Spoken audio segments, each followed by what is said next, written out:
Wassail.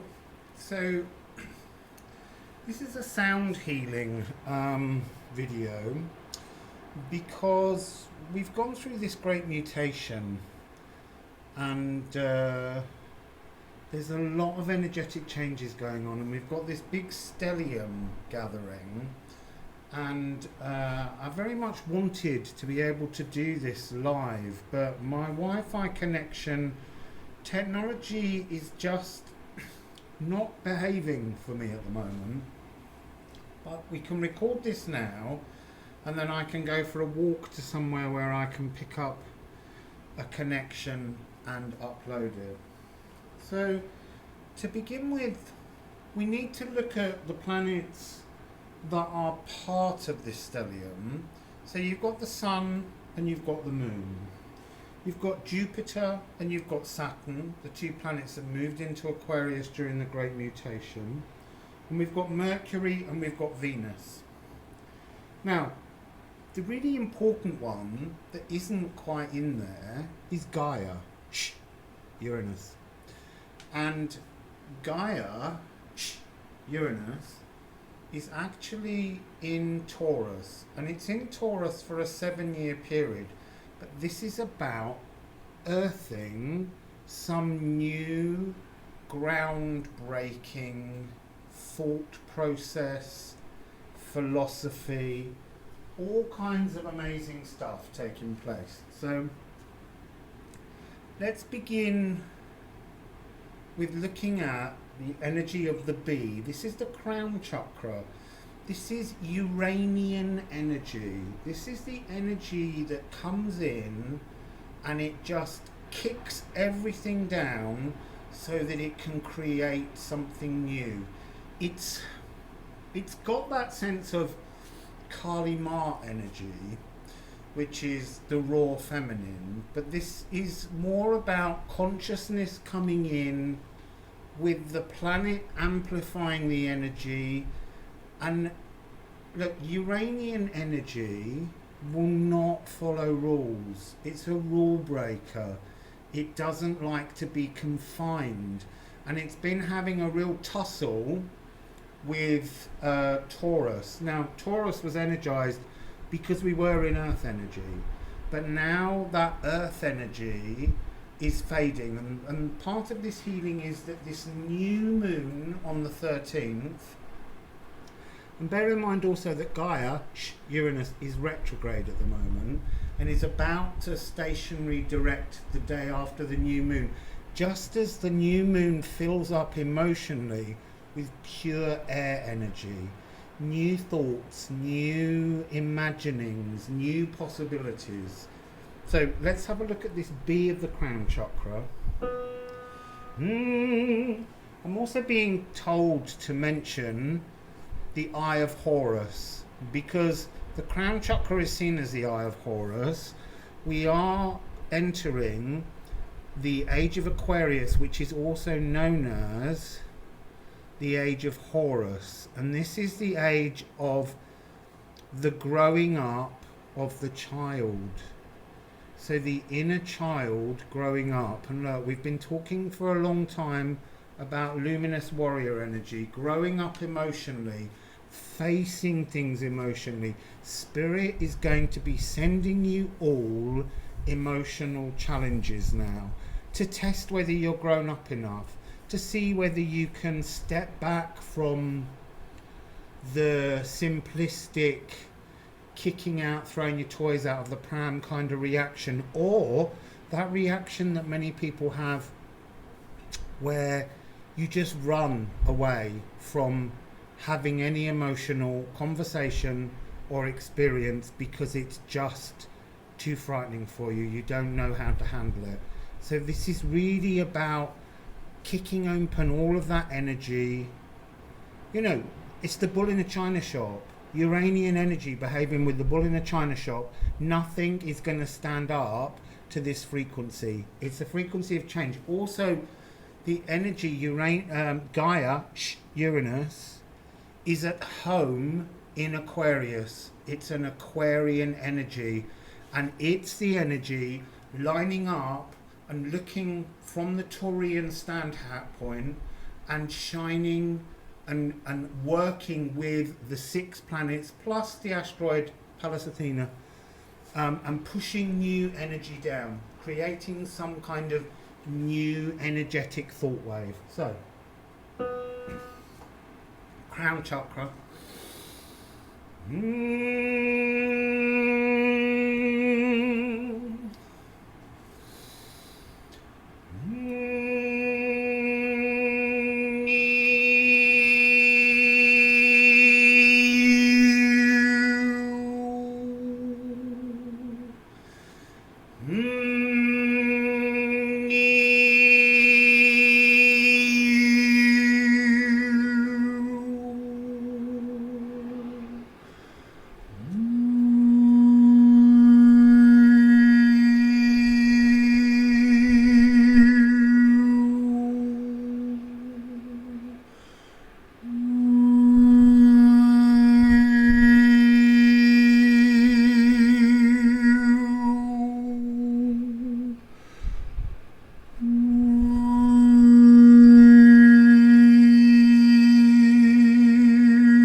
Okay, so that's the crown chakra open, pulling the energy of consciousness down into the sacral. Now, that's where we need to go next.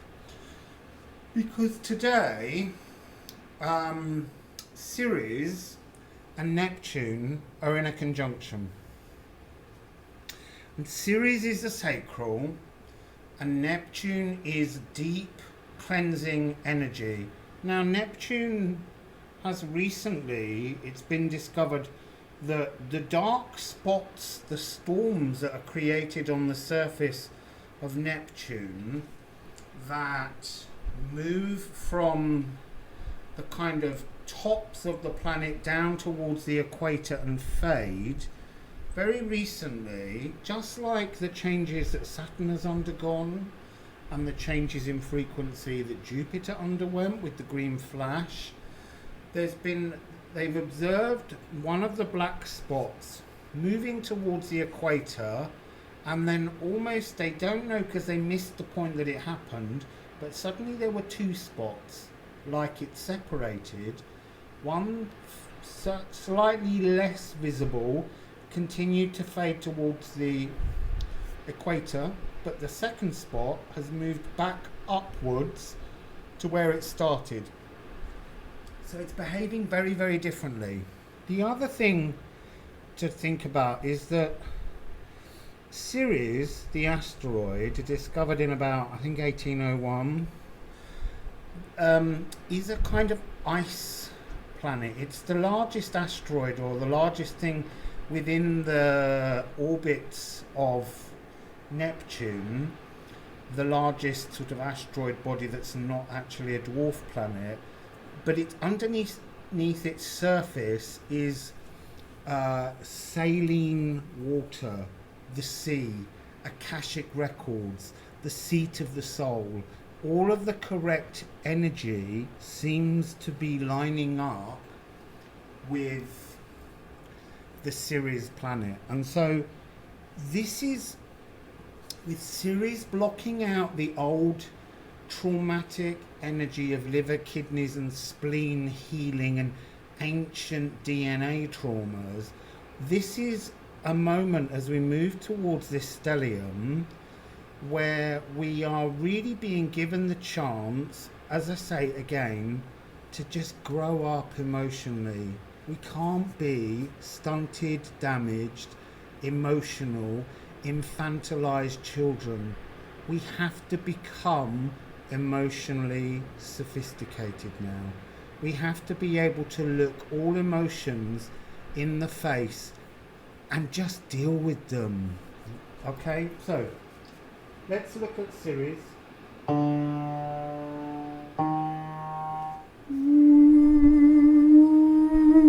and Neptune. And we're going to move between these because we're trying to encourage a very beautiful healing. Remember, Neptune is livers, kidneys and spleen.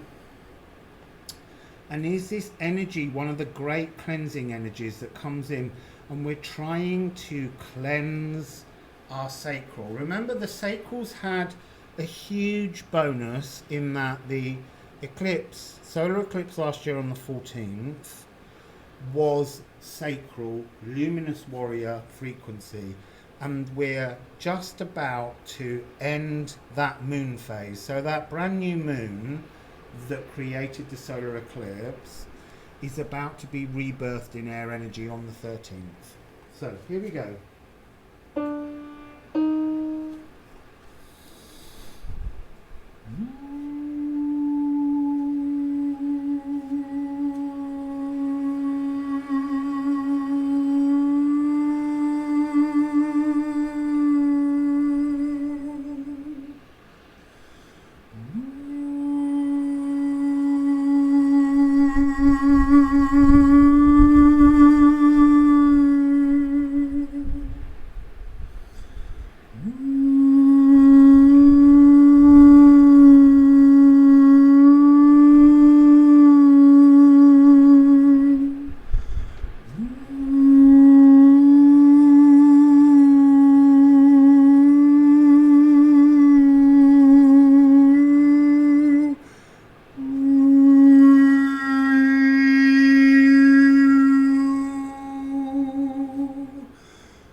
That was lovely.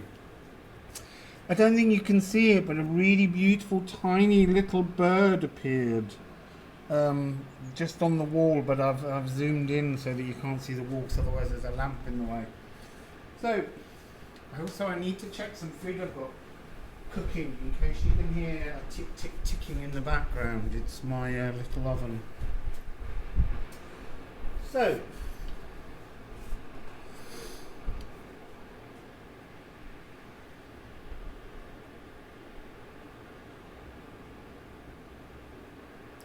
Jupiter, Saturn and Pluto are currently being blocked by the Sun in terms of the position of the Earth. So it's almost like that karmic benevolence and the anger of Pluto is not quite reaching the Sun. The Sun's acting as a kind of protective shield for us at the moment. So we need to look at Pluto and Venus, because we're about to get a kind of black moon Lilith, Pallas Athena version of Venus, where she's coming in to question and be quite destructive in terms of, again, I want to say damaged, immature love that we've all been under the influence of.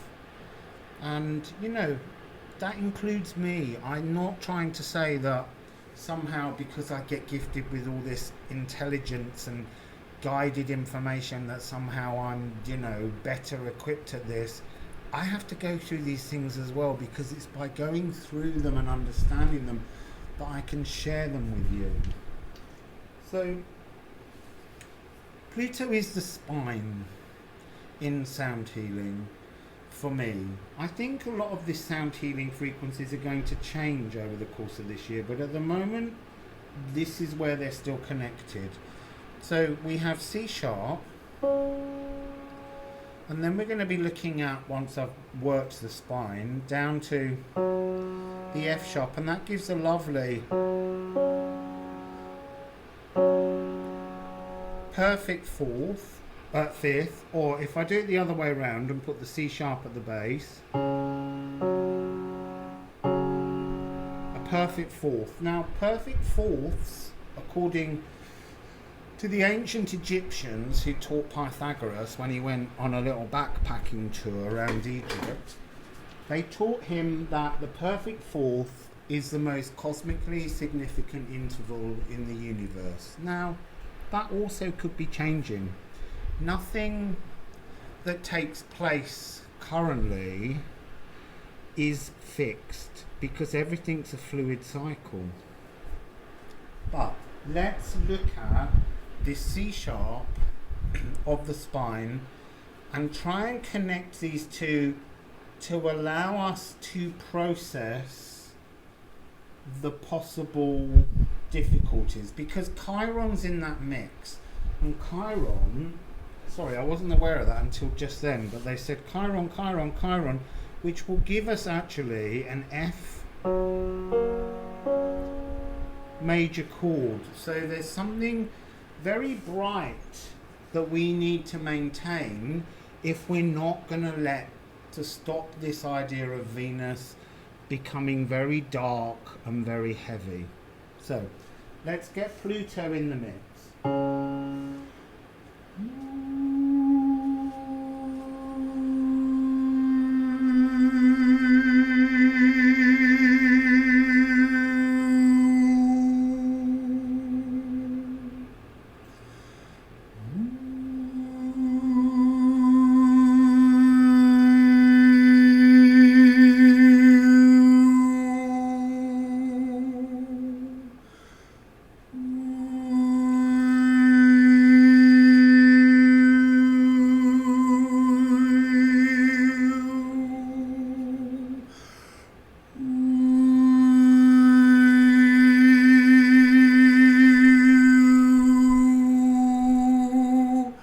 I just got the most enormous click in my eye and again in my vertebrae.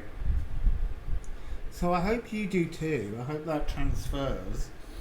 So now let's look at bringing in Chiron, because I usually join up. Chiron is the nervous system, and the nervous system is tricky because it wires throughout our body. And we need to kind of purify emotions. But as I said, at the moment, we've got this tricky problem, which is the sun's kind of shielding out the energy of Jupiter, which is the really big cleansing energy.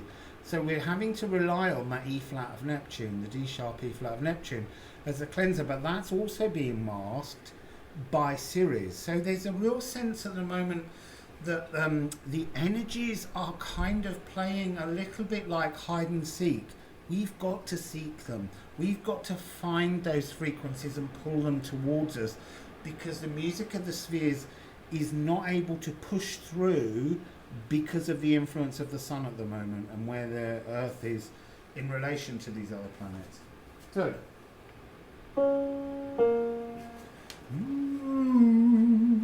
are the two notes.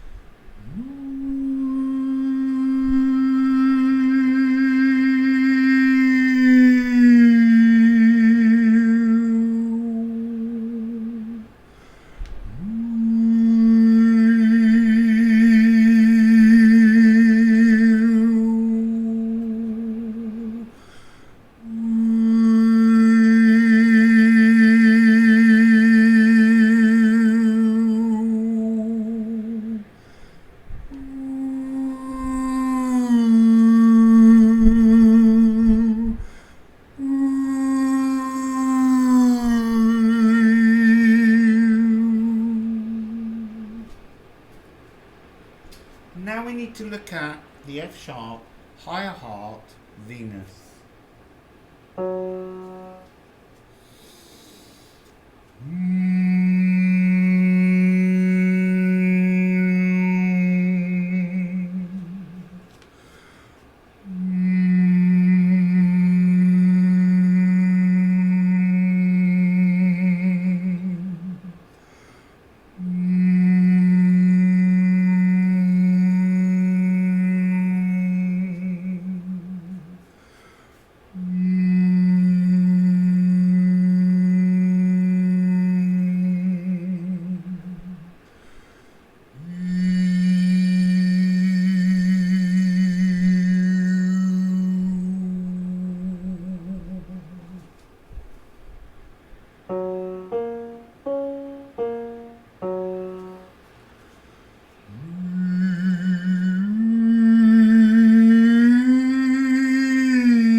beautiful.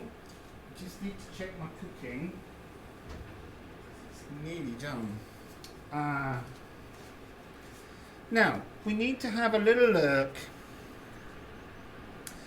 at G, Jupiter, because we need to seek this cleansing energy. This is your energy wings. This is the note that purifies all the other notes. But as I said, the sun is slightly getting in the way.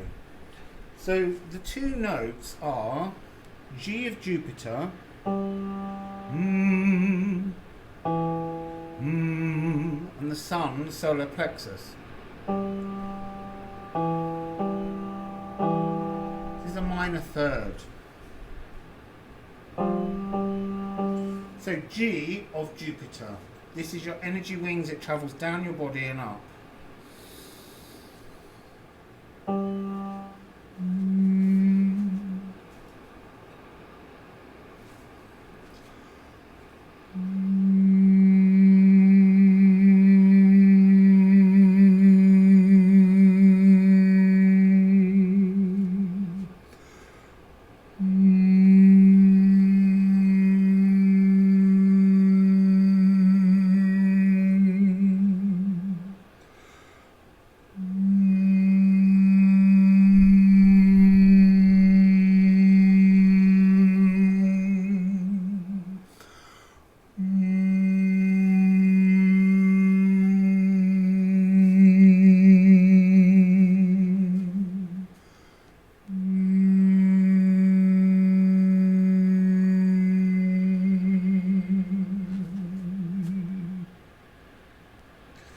So I'm going to have to be quite quick here because that's just gone onto low battery and I don't know why. I charged it fully. So I'm just going to give you a quick melody to join these up, and I'll do another sound healing later to add in the rest of the stellium. So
Wassail, phone's running out.